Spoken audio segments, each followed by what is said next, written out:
ये भोजपुरी इंडस्ट्री का वो चेहरा है जिसको समाजवादी पार्टी ने एक बार फिर से अपने टिकट पर खड़ा किया है। नाम है काजल निषाद। इनको अखिलेश ने मुख्यमंत्री योगी आदित्यनाथ के गढ़ से सांसद रवि किशन के खिलाफ चुनावी मैदान में उतारा है। मतलब कि भोजपुरी अदाकारा और राजनेता काजल निषाद दोबारा से गोरखपुर लोकसभा सीट से चुनावी चुनौती देने के लिए तैयार है। मंगलवार को सपा ने लोकसभा चुनाव को देखते हुए जो पहली लिस्ट जारी की थी, उसमें सबसे ज्यादा चौंकाने वाला नाम काजल निषाद का था, क्योंकि वो एक बार कांग्रेस और 2 बार सपा से हार की हैट्रिक लगा चुकी है। इससे पहले निकाय चुनाव और विधानसभा चुनाव में सपा ने मैदान में काजल निषाद को उतारा था। ऐसे में अब सवाल ये उठने लगे हैं कि लगातार हारने वाली प्रत्याशी को आखिर फिर से टिकट क्यों दिया गया? क्या काजल निषाद इस बार बीजेपी को उनके ही गढ़ में हरा पाएंगी? इन सवालों के जवाब के बीच काजल निषाद से टिकट मिलने के बाद ये पूछा गया कि राम की लहर में क्या वो बीजेपी को हरा पाएंगी, तो काजल का कहना था कि राम की बात करने वाले काम की बात नहीं करते, फिर चाहे वो रवि किशन हो, मुख्यमंत्री योगी हो या फिर खुद प्रधानमंत्री हो, मैं चुनाव दमदारी से लड़ूंगी।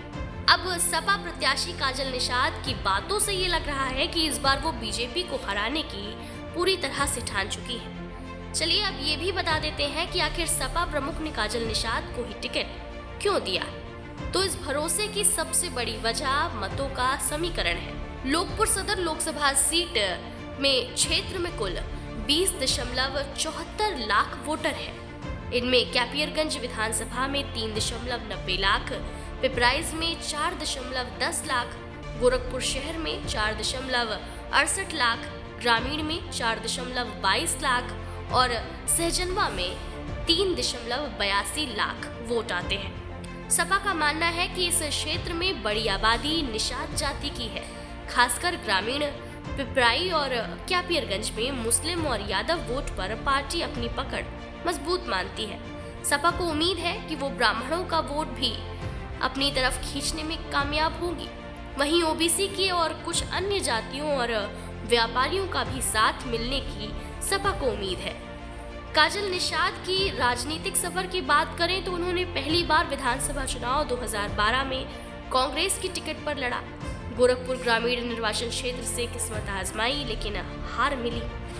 इसके बाद 2022 विधानसभा चुनाव में सपा के टिकट पर कैपियरगंज से किस्मत आजमाई, लेकिन भाजपा प्रत्याशी और पूर्व मंत्री फतेह बहादुर सिंह ने उन्हें हरा दिया। फिर 2023 में हुए निकाय चुनाव में भी सपा ने उन्हें गोरखपुर महापौर के पद से टिकट देकर भरोसा जताया, लेकिन इसमें भी उन्हें हार का सामना करना पड़ा। लगभग 2.5 दशक से सपा गोरखपुर लोकसभा सीट के लिए निषाद प्रत्याशियों पर ही दांव लगाती आ रही है, मगर जीत का स्वाद एक बार भी नहीं मिला। खैर अब देखना होगा कि काजल निषाद सपा की इन उम्मीदों पर खरा उतरेंगी या फिर से